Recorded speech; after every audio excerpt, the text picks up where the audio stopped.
First, are there any questions or concerns?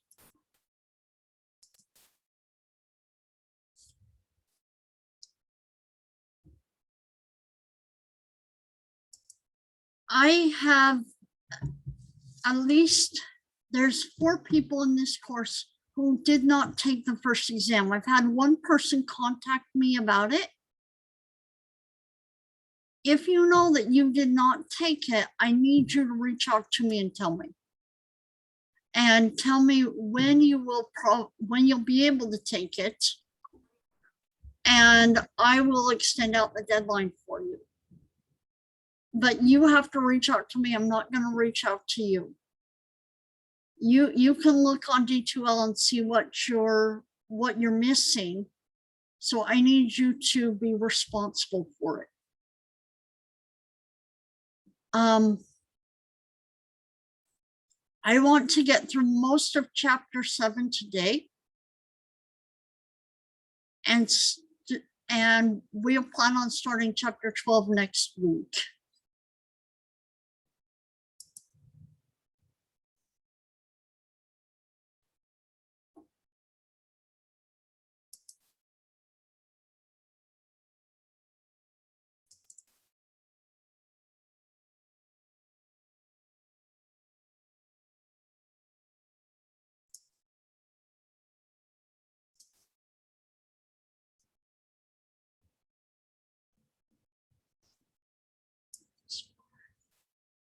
Sorry, bear with me just for a second here.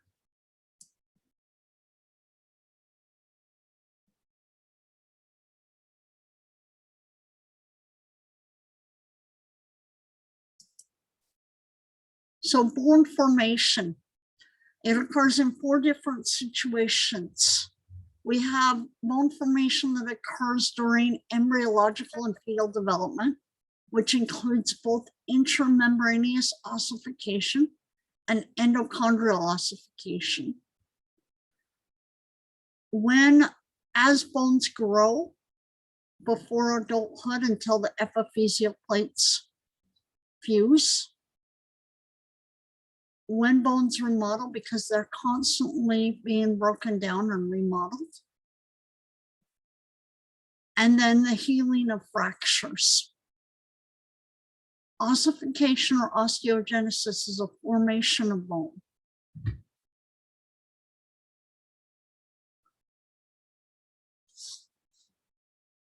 Osteogenesis or / ossification occurs via two different methods. We have intramembranous ossification, which is when individual cells in the mesenchyme, undifferentiated connective tissue, differentiates into osteoblasts. Stop just for a moment here.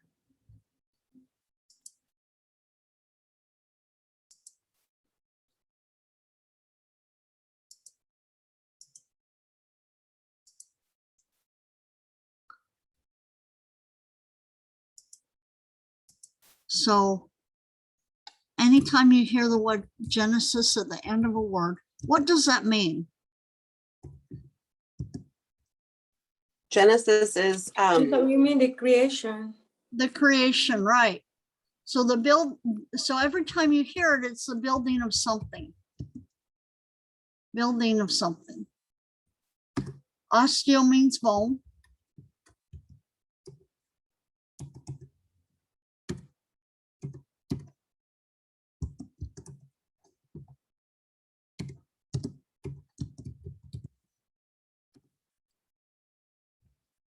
Mesenchyme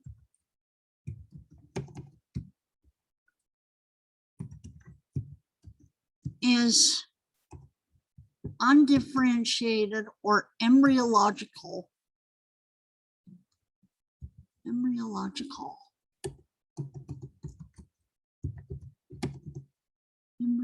Embryonic. Actually, let's just call this undifferentiated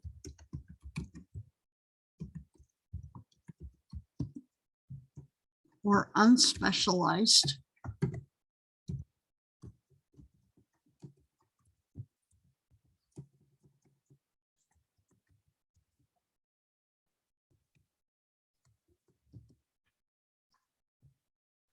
connective tissue.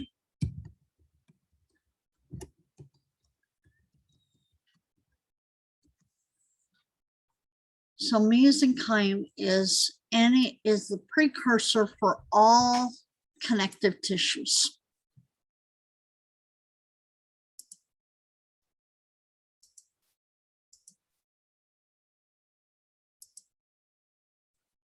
So the first way that also osteogenesis occurs is when osteoblasts directly differentiate from mesenchyme. So, and this is the method by which the flat bones of this cranium are formed.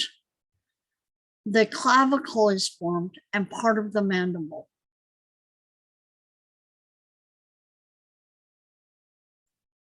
Endochondral ossification, in contrast, forms from a hyaline cartilage model.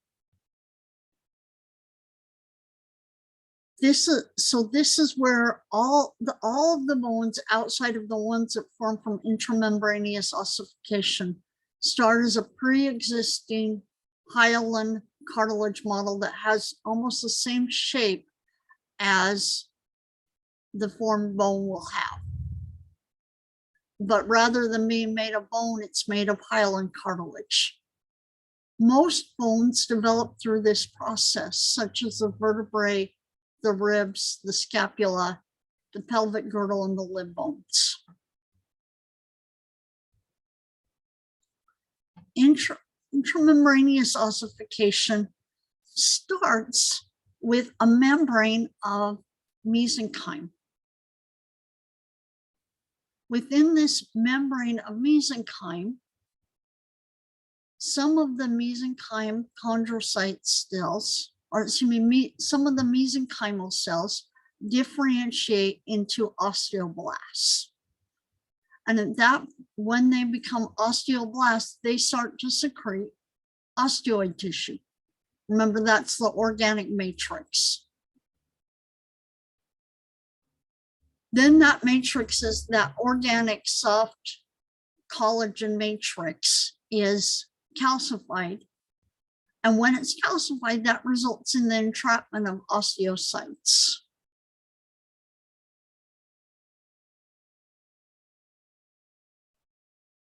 There's a continuation of the mesenchymes being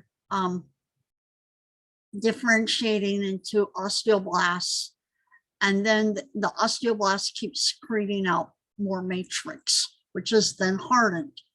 And the result is that we get this honeycomb of spongy bone within the developing periosteum. Keep getting more and more osteoblasts being formed, which are secreting more and more matrix, which is then hardened.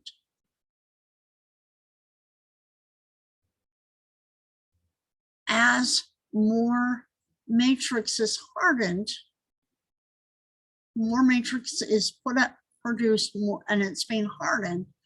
The result is that we get more compact bone being formed, leaving only spongy bone in the middle.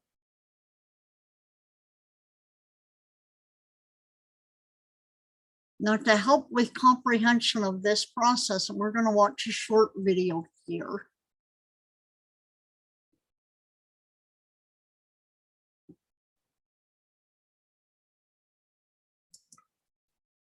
Explaining this process via a video.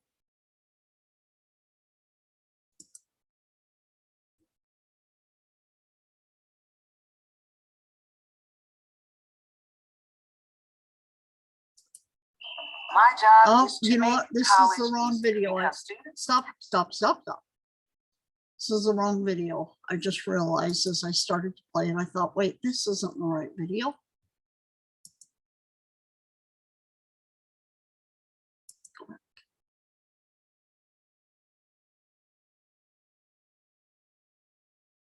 Looking at intramembranous ossification. Hello, this is Kevin Petty. Welcome back for another visual anatomy and Bear with physiology me. smart figure. After watching this video, you should be able to describe the process of Hi, endochondral my name is ossification, Katie Rasmussen. a process that replaces early Sorry about that. Of intramembranous ossification. Intramembranous ossification occurs during fetal.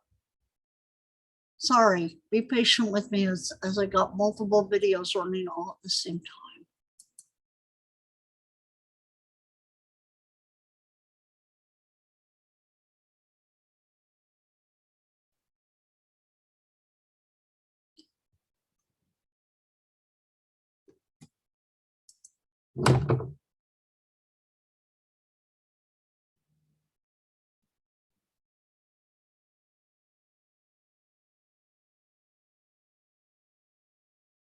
Hi, my name is Katie Rasmussen, and this video will be demonstrating the biological process of intramembranous ossification. Intramembranous ossification occurs during fetal development and results in the formation of flat bones, specifically those of the skull, the clavicle, and the mandible. Intramembranous ossification occurs inside fibrous connective tissue. In the connective tissue, mesenchymal stem cells come together or aggregate and then begin replication. After out-of-root replication, these mesenchymal cells begin differentiating into bone-forming osteoblasts. These newly formed osteoblasts form an uncalcified bone matrix known as osteoid. The osteoid is then calcified by the addition of calcium salts and other minerals, and the enzyme alkaline phosphatase acts as a catalyst through this process. Once osteoblasts are surrounded by calcified bone matrix, they can differentiate further into osteocytes, which are mature bone cells. These osteocytes can be found in hollowed-out living spaces called lacunae. Lacunae, represented here by the black circle, are cells that support the bone in maturity. The process of bone formation is known generally as ossification, and where ossification occurs is known as the ossification center. As the process of intramembranous ossification continues, branches of bone, known as spicules, are formed through the bone's highly vascular network. These spicules will continue. So the spicules continue to form. Remember how the spongy bone is made of trabeculae and spicules. So the spicules keep getting larger, and as they get larger, they slowly come in contact with one another and they fuse.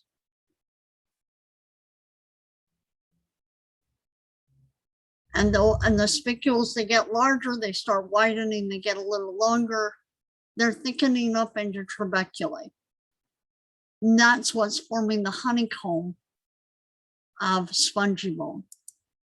Continue to grow, eventually touching one another and growing around blood vessels. The development of bone around blood vessels allows for nutrient and waste exchange during the crucial developmental stage. Intramembranous ossification initially forms spongy bone. However, through the process of bone remodeling, the osteocytes at the edge of spongy bone can arrange themselves into tightly packed bundles called osteome. These newly formed osteon are the foundational building blocks of compact bone, which is being formed on the outside edges of the spongy bone. The layering of compact bone, spongy bone, and compact bone again are the defining characteristics of flat bones. Through a second process of bone remodeling, the inner layer of spongy bone can be removed and replaced with a medullary cavity. Inside this medullary cavity, red or yellow bone marrow can be stored. The periosteum is the outermost layer of connective tissue. The innermost portion of the periosteum is composed of fibrous connective tissue, where more osteoblasts can be produced, allowing the bone to grow in width. This concludes the process of intramembranous ossification.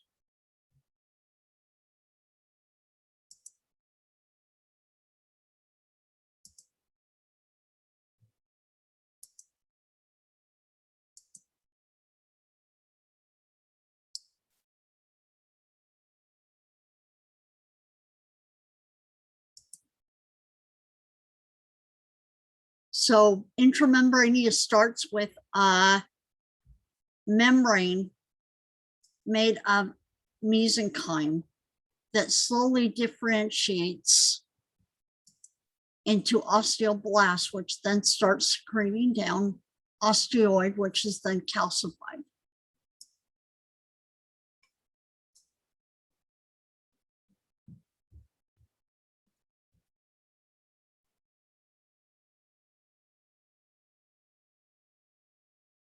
All bones formed via intramembranous ossification are what?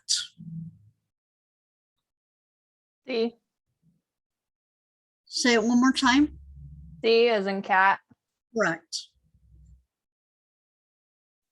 In contrast, endochondral ossification starts with a hyaline cartilage model.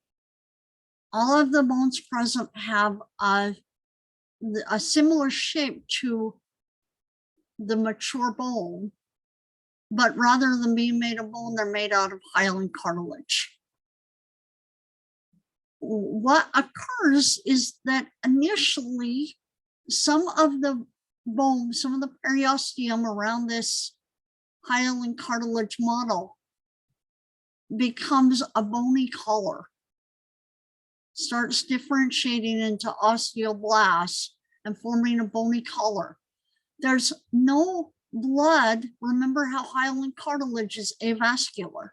So there's no blood coming in to the internal part of the model. So we get this bony collar forming that is essentially blocking blood vessel development and nutrient absorption and waste elimination from the inner part of this model.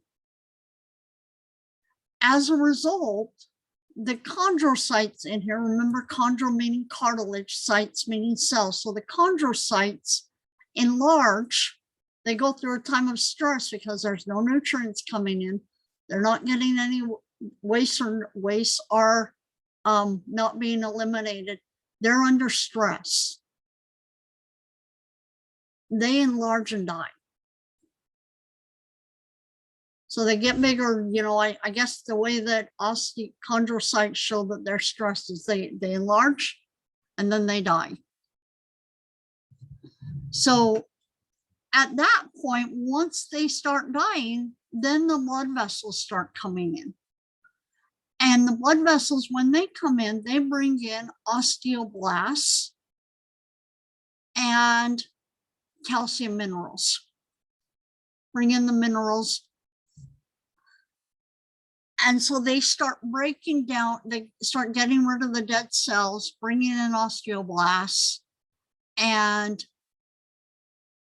at that point, we start forming the medulla cavity or the medullary cavity. Well, the same process that occurred here with the formation of this primary ossification center is going to start forming in the epiphyses. So we're going to get the initial bone color, and then the chondrocytes are going to start to die. And then the blood vessels are going to move in, get rid of the dead cells, bring in osteoblasts, and bring in the minerals to harden the bony matrix. So that's the secondary ossification centers. And by the time we have a child, by the time the embryo is now a child, the only place that's left that's cartilage is the epiphyseal plates.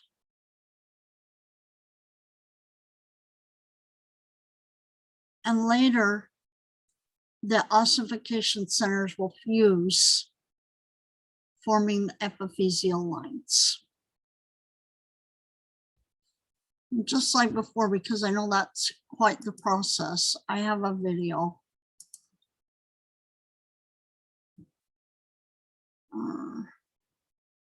Minimize this one though. No, maybe not minimize that window. Let's go back to this. Okay, let's try to.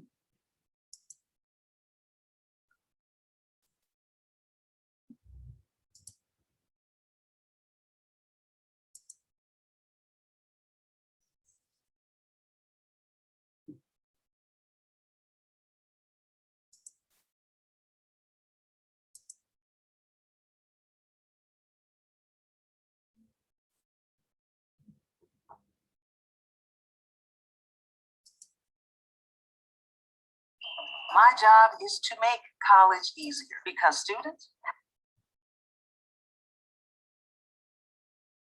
Maybe. Hello, this is Kevin Petty.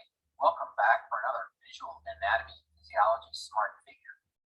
After watching this video, you should be able to describe the process of endochondral ossification, the process that replaces the early cartilaginous skeleton with bone. The key concept to grasp is that what many think of as hard ossified bone in the adult actually starts its development in the embryo from about 6 weeks after fertilization. This all begins with a hyaline cartilage bone model that is progressively replaced with hard bone. While this begins in the embryo, it's not fully completed until after puberty. Here, you can see the cartilaginous model beginning the process. When the chondrocytes in the center of the model become quite active, they increase in size and then die, leaving open spaces. Blood vessels invade this area, and osteoblasts in the periphery lay down a superficial layer of bone. Fibroblasts delivered by the blood vessels in the central region differentiate into osteoblasts and begin to produce spongy bone at what is called the primary ossification center. Over time, the primary ossification center undergoes remodeling that results in a medullary cavity. This process repeats in multiple secondary ossification centers located at the epiphyses.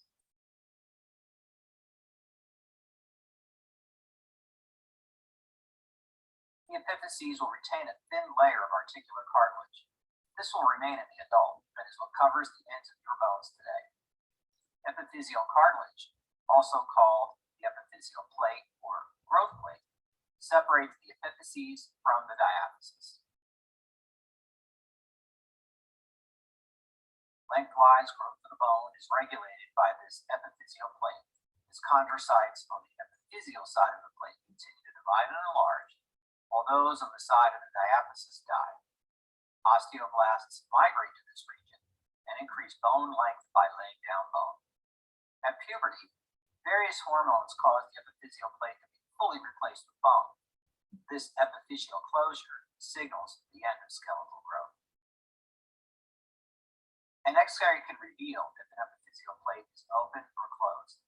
In the skeletally immature, open plates are obvious, as the cartilage is not visible in this X-ray. In the adult, a distinct epiphyseal line is apparent. They can often determine the age of a skeleton by X-raying the hand, because they can determine whether or not the epiphyseal plates are sealed or not. My job is to make Stop.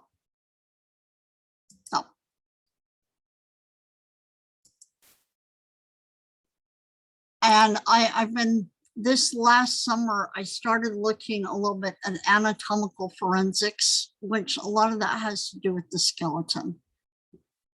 And one thing that they talked about was being able to accurately assess the age of the skeleton based on epiphyseal plate closure and bone fusion and so forth. And I know in a lot of foreign countries, they will determine whether a child should be tried as an adult for a crime or by as a juvenile based on an X-ray of their hand.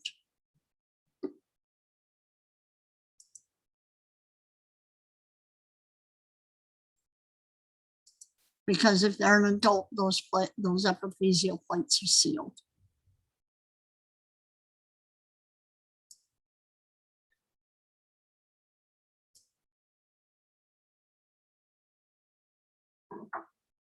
So just a comparison and contrast of endochondral ossification. It doesn't go to the very beginning again.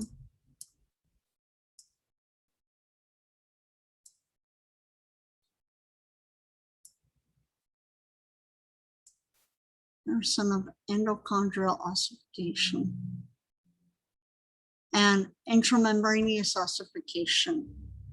Endochondral ossification occurs from centers arising within a cartilage model and involving the deposition of lime salts or calcium phosphate salts in cartilage matrix, followed by secondary absorption and replacement by true bony tissue.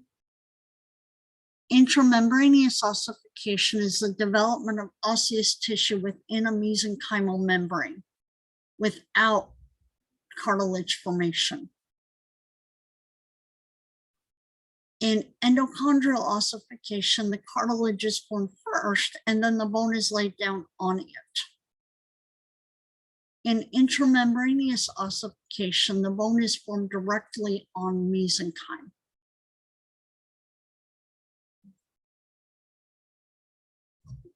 Endochondral ossification passes through an intermediate cartilage. And intramembranous ossification does not involve an intermediate cartilage. Endochondral ossification is important in the formation of long bones. Intramembranous is important in the formation of flat bones. Endochondral ossification takes a longer time to form a bone. Intramembranous ossification takes less time. Endochondral ossification will stop at about the age of 2. Intramembranous will stop at about age 18 in females and 21 in males. It may actually continue to occur for a little longer than that. I know your clavicle doesn't fully form until you are sometimes in your 20s and 30s, even in females. They can use it to age a skeleton because it just continues to form. Which of the following bones is not formed by using the process of the picture shown below? E. Say it one more time. E as an elephant. I think you're right. Yes. The process of intramembranous ossification generates bones within a pre-existing template composed of mesenchymal tissue. In contrast, endochondral ossification generates bone within a pre-existing template composed of what? A. A. A, hyaline cartilage. Which characteristic of cartilage enhances its job as the precursor for endochondral bone?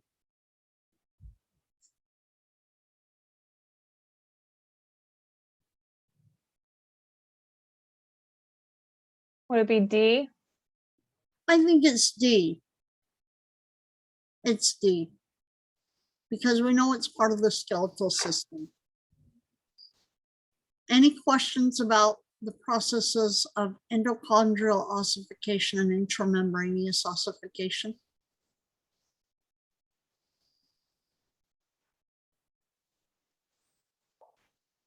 Bone growth and remodeling. Ossification continues throughout life with the growth and remodeling of bones. Bones are never stagnant. They're constantly being broken down and remodeled and rebuilt. So bones can grow in two directions. They can grow in length and they can grow in width. Interstitial growth is growth in length, and it's growth in the width from within. For the chondrocytes within the bone, divide and secrete new matrix. So similar to intramembranous ossification, in that they're going to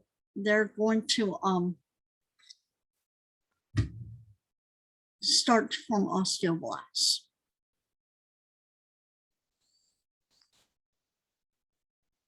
Appositional growth are where chondroblasts in the perichondrium secrete a matrix on pre-existing cartilage. And the result is that there's growth in width, or growth from outside because it's happening in the perichondrium or the periosteum.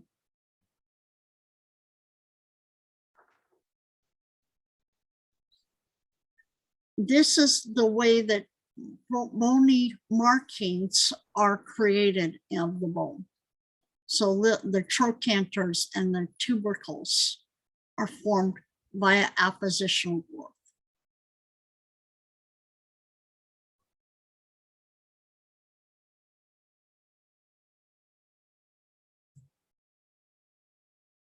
Interstitial growth is going to occur at the epiphyseal plates. The epiphyseal plates function as growth zones. These are regions where there's a transitioning of cartilage to bone. If you remember, there's two places on the bone where we have hyaline cartilage. We have it in the epiphyseal plates, and we have it on the articulating surfaces on the ends of the bones. So the epiphyseal plate consists of hyaline cartilage, and it's in the metaphysis. Remember, that's the intermediate area between the epiphysis and the diaphysis.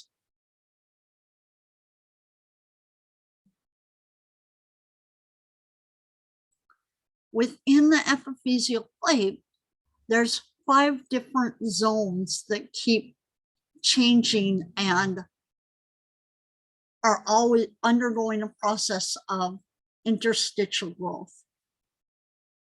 And in the most inner part of the plate, there's a zone of reserved cartilage. So this is resting hyaline cartilage. Bless you, Mom. In the second zone, there's a zone of where the cartilage chondrocytes are proliferating. So this is a zone of cell proliferation. In the third zone, the chondrocytes are enlarging. They're getting bigger.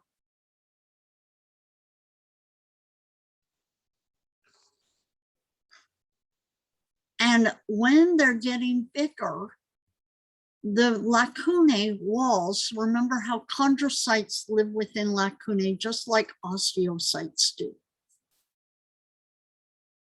So as the chondrocytes are getting bigger, the lacunae walls are thinning.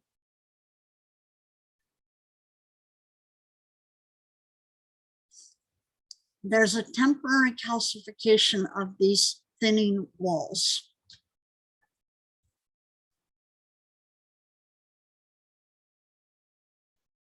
And then there's a breakdown of these walls and bone deposition by osteoblasts and the forming of trabeculae of spongy bone.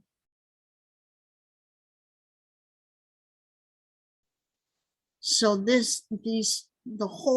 the processes that are occurring in each of these zones are ultimately result in the growth of cartilage on the epiphyseal side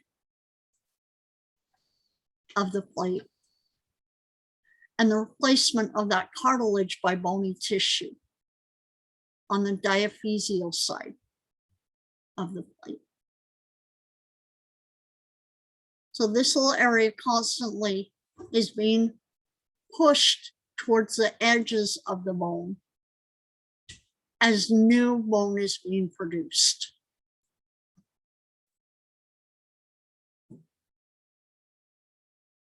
This little area right here is constantly, things are being pushed out this way as the bone is being produced.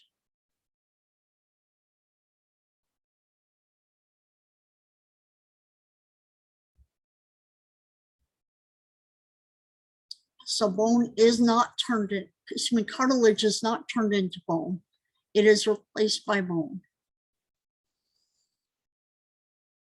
This in its own way is similar to endochondral ossification. The cells start to actively divide, then they become big, and then we get calcification and death of the chondrocytes.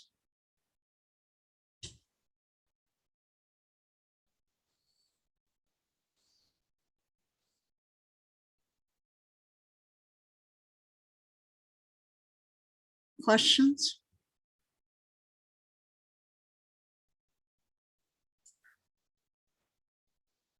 So the chondrocyte multiplication in zone 2 and the hypertrophy in zone 3 are continually pushing the reserved cartilage toward the ends of the bone so that the bone is constantly elongating. In the lower limbs, this process causes a person to grow in height. In the upper limbs, this causes a person to grow proportionately.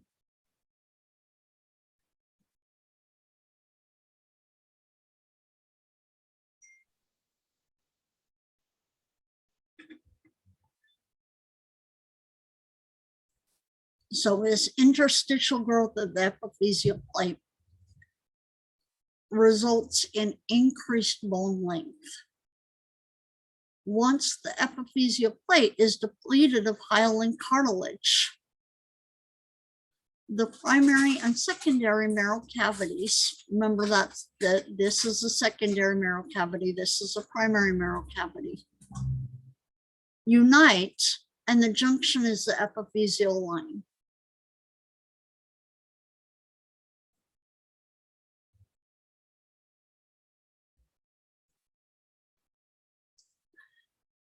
Young children, if they break a long bone near the epiphyseal plate, can damage the epiphyseal plate and are at high risk for premature closure of the epiphyseal plate. Therefore, the long bone growth will stop.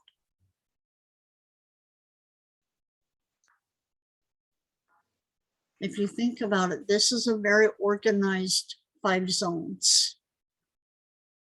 If you disrupt the pattern by having a bone break, it's possible that that plate will close.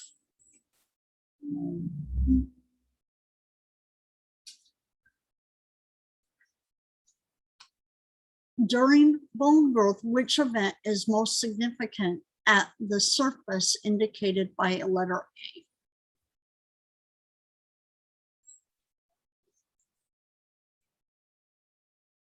A? So here's letter A. Which event is most significant?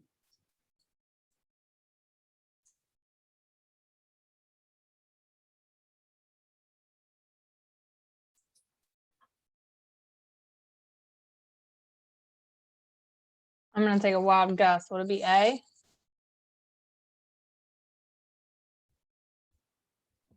You know what? I would say it's not A because this is where the cartilage is. Then B. It's not B either because B is the B is the articular cartilage up here. Because C, Okay, okay. because cartilage doesn't form into bone, So it's D. so it's D.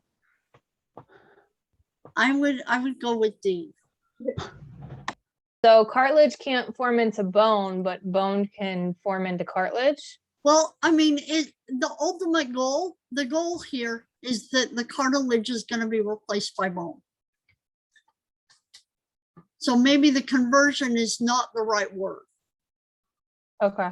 Okay. Yeah, because I just completely like knocked those two out because I'm like, I don't think Yeah, it. because we know that doesn't happen, right? Right. Yeah. But ultimately, that area that was once formed with cartilage is going to be replaced by bone. Okay. During bone growth, which event is most significant at the surface indicated by letter B?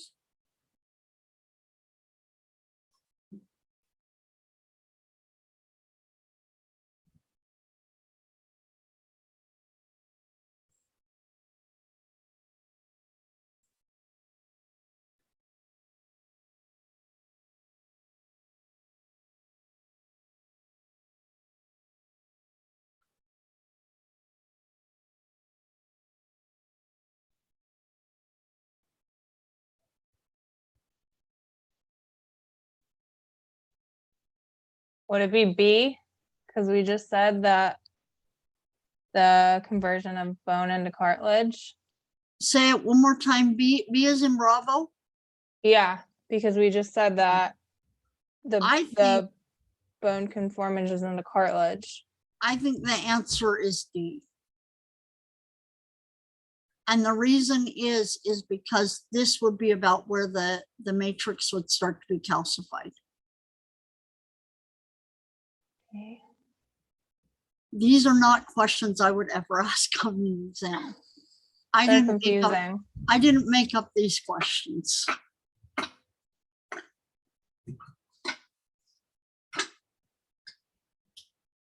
So do you mean the answer is B, formation of compact bone? I think it's D, calcification. The answer is what? It's calcification of cartilage matrix. Oh, D, okay. What would long bone growth look like in an individual whose cartilage is the epiphyseal, whose cartilage and the epiphyseal plate stop dividing?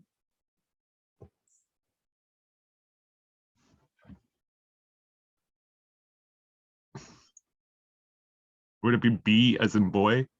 Why would you say that? Because if you damage the plate, then it would stop growing. Yeah, it will seal. But maybe it would just continue to grow but not appear normal. I think your first answer was more right. Okay, cool. It could continue to grow and go all wacko, but I don't think so. I think your first answer was right. So growth hormone abnormalities can result in inadequate calcification of extracellular bony matrix. Giantism is a condition characterized by excessive growth resulting in the hypersecretion of growth hormone before the closure of the epiphyseal plates. Sometimes their epiphyseal plates never seal. A lot of times what occurs at that point is they die from heart failure. If you think about that for a minute, it's the same as if you know big dogs don't tend to live as long as smaller dogs do because of their long legs. And they ultimately die of heart failure because of blood perfusion. So as you get bigger and bigger and taller and taller and taller, your heart has to make up the difference to maintain flow of blood. Now, with giantism, would that hurt as their bones continue to grow because it's just abnormally large? I would guess that you're constantly dealing with growth pains. Okay. Ouch. Oof. Yeah, I can't ever remember actually having growth pains. I'm sure I did have them at some point. Abnormally short, dwarfism is abnormally short height in childhood due to the lack of both bone growth. So you'd almost think of this as a premature closure of epiphyseal plates.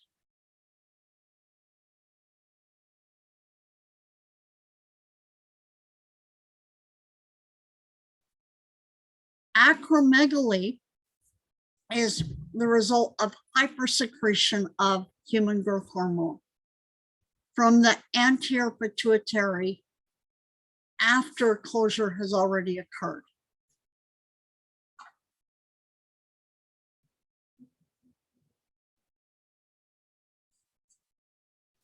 I know dwarfism can be like genetic, but with Yeah. like gigantism and acromegaly, are those genetic or is it just kind of the luck of the I'm draw? guessing they're probably genetic too, because most of whether you keep secreting growth hormone or you don't is genetic, is going to be genetically regulated.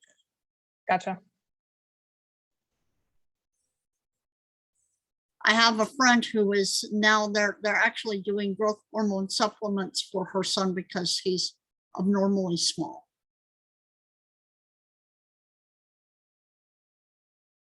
So achondroplastic dwarfism, long bones stop growing in childhood, but the growth of other bones is not affected.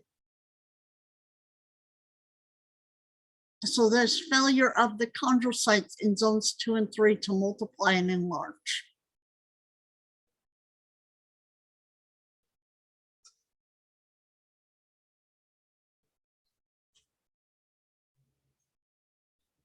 Two different types of dwarfism. You have an orthopedic, there's orthopedic reasons for having short limbs. If you think about a break of the epiphyseal plate, near the epiphyseal plate. Another type of dwarfism is an endocrine reason, usually normal portions with short stature.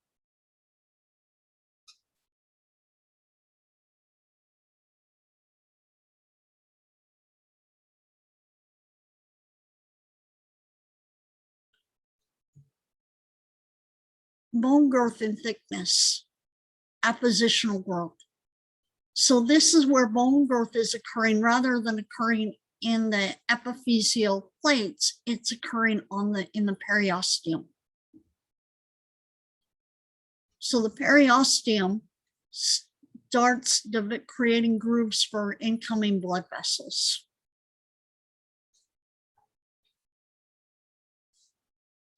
As those grooves get bigger and bigger, the ridges get bigger and they fuse, forming an endosteum-lined tunnel. Where have we seen endosteum-lined tunnels? In the central canals, in the perforating canals. We know that all those canals are lined with endosteum. So as the osteoblasts in the lining of the endosteum build concentric lamellae toward the center of the tunnel, it will form the osteons. And the bone grows outward as the osteoblasts in the periosteum build new circumferential lamellae on the outer edges.